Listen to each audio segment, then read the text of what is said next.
The anime started with a boy named Shinsuke hides in the forest and nervously sweats as he prepares to attack a group of bandits. He is terrified out of his mind, so he tells himself that he's got this, but he still shakes uncontrollably as he grabs his sword. He is just about to dive in but gets shocked when the bandits are encountered by a pair of strangers. This duo tells them stop stealing and get a real job, but these bandits love their crime-filled lives and refuse to be lectured by some little furry kid. The bandits laugh it up pretty hard, so Shinsuke can't believe how arrogant they are. The bandits try to rob the two strangers, but the guy with the staff and messed up eyes smacks one of them. The bandits decide to just rob them after they take their lives, but the staff kid gives them a little gift. This gift actually turns out to be some kind of earth magic, and some rock fists knock out all of the bandits. The staff kid's named is Jinka, and he has a good laugh after seeing how high the bandits flew. He thinks they got so much hang time because their heads have no brains in them, but the girl named Tama says he's the one without brain. Now that he knocked them all out, they won't be able to find out where their leader is hiding. They must continue searching the hard way, but Shinsuke can't understand what he just saw the staff could do. Tama and Jinka rest by a riverside, but Tama decides not to pretend like she doesn't know about Shinsuke's presence anymore. She launches a rock at him, and then now Bruce Shinsuke introduces himself as a warrior. He has been following the two because he was amazed by Staff Boy's technique and he wants to know how it works. Jinka tells his surprisingly older sister that it's time to leave, and he tells Shinsuke that his technique is none of his business. Shinsuke desperately wants to stop them, so he reveals that he knows where the leader of the bandits is hiding. All he asks for in return for telling them is that they tell him a little bit about themselves. Jinka reveals that he is a sage, and Tama explains that she is a fox demon. The technique Jinka used with talisman sorcery combined with demon power. Shinsuke doesn't believe a single word since they just look like children, but Tama threatens him with a snake and tells him to keep his end of the bargain. Shinsuke then takes him to the leader, who he reveals is extremely powerful. No one has ever seen him without his helmet on, and rumor says that he has horns underneath. Shinsuke's new companions mock him since it's pretty clear that he dreams about making a name for himself by taking down bandits. Shinsuke points out that they are doing the same, but Tama explains that they have very different goals. She refuses to tell someone like Shinsuke what they are since he's the type to get scared of a little old snake. Shinsuke tries to explain that he's actually a very skilled warrior that could wreck all the bandits,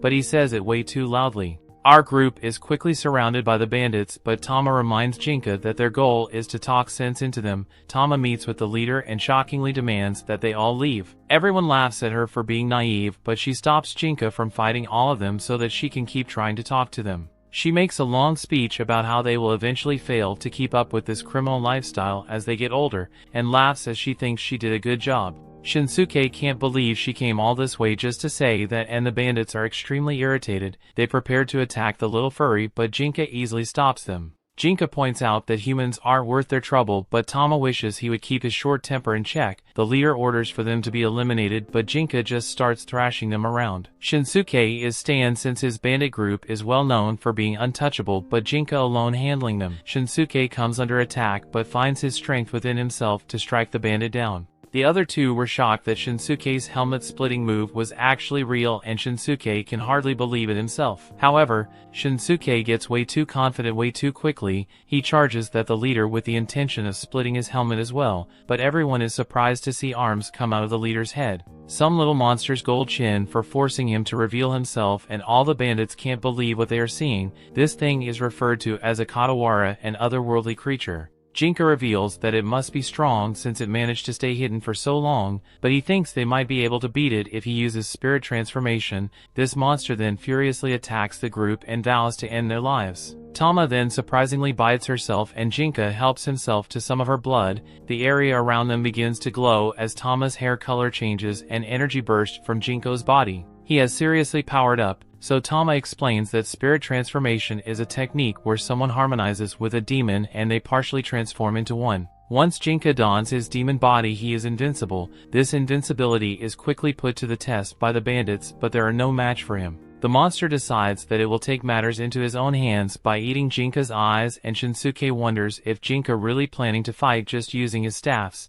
Tama tells him to just watch, and Jinka easily dodges the monster's fists. Jinka quickly closes the gap, but the monster blocks his attack and prepares to counter with its extra set of arms. Jinka simply overpowers this thing though, and smashes it into the ground. He releases the spell technique, and both Jinka and Tama transform back to their normal selves. The monsters seem to have been controlling a corpse, and Jinka bids a farewell as it goes to the afterlife. Tama finally reveals that she actually likes humans quite a bit, that is why she has made it a habit of getting rid of those who engage in evil. Jinka is just along for the ride, and Tama proclaims that they are known as the siblings of reformation. Sometime later, the two sworn siblings can't believe that Shinsuke is still following them. Shinsuke thinks about how he had no clue that Katawara existed, but he's excited to have stumbled into a really incredible world. He follows them all the way into an inn where some guy complains about a monster that showed up on a road earlier. Some Buddhist fighter tried to take down the man-eating monster, but he only became its victim. This monster is known to some as Shakugan.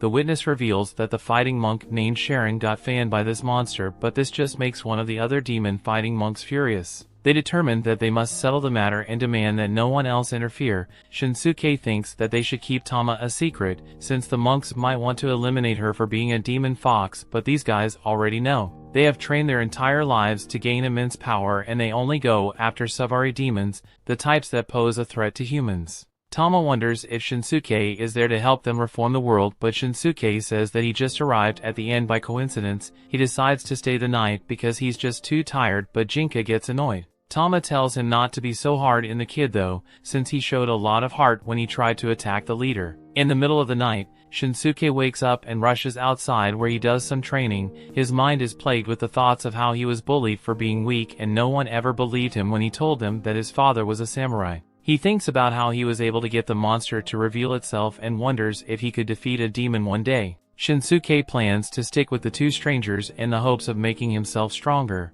Just then the two appear to teach him the valuable lesson of paying attention to his surroundings. Tama is relieved to find that Shinsuke isn't a thief running around in the middle of the night, but Jinka wishes he had been, since he is looking for an opportunity to deal some punishment out to human. It soon becomes time for Tama to return to sleep, so Shinsuke wonders if these two are really that powerful. The next morning, Shinsuke wakes up to find that everyone has already left. He rushes after them in the hopes of seeing another amazing fight, but finds that Jinka seems to be in an argument with the fighter monks. The monks want Jinka to step aside and leave the earthly affairs to those who live in the world of men. Jinka couldn't care less about the affairs of men, but they intend to harm a demon, so he needs them to have a good reason. They point out that it killed a human, but Jinka explains that humans do that to other humans all the time. Using their logic would mean that humans are the evil ones. Jinka suggests that they kill one another, but Tama silences him. She wants to know what the demon is attacking humans, but the monks revealed that the main temple has instructed them not to speak of it. Shinsuke can't believe that Jinka hates humans so much when his sister is trying to save them, but he's even more stunned when the demon appears behind him. It's surprisingly able to talk, and one of the monks kicks Shinsuke to safety. Jinka is clearly annoyed to see him there, and they watch as the monks use their power to tie up the demon. Jinka relieved when he sees this, but it's because with the monk's level of spiritual power the demon will win easily. Tama demands that Jinka help them, so he rushes in. Jinka uses his staff to hit it a bit, but the monks fear that he will die. Jinka is insanely powerful and shows how easily he can avoid all the demon's attacks. Shinsuke has one look action dumbfounded face and wonders if he's having second thoughts about following them. These fights are incredibly dangerous, but it's the world they live in, the world of darkness. Jinka prepares a powerful attack, and Shinsuke seems terrified of the world of darkness. Jinka uses several talismans to summon more rock arms and attack the demon. Shinsuke shows that he isn't terrified at all and is actually excited. He has finally found a place where he can become stronger, strong enough to beat anyone. Jinka then moves in for his final attack, but is shocked by something. That brings the episode to an end. Thanks for watching. Want next part? Subscribe the channel and turn on notification bell.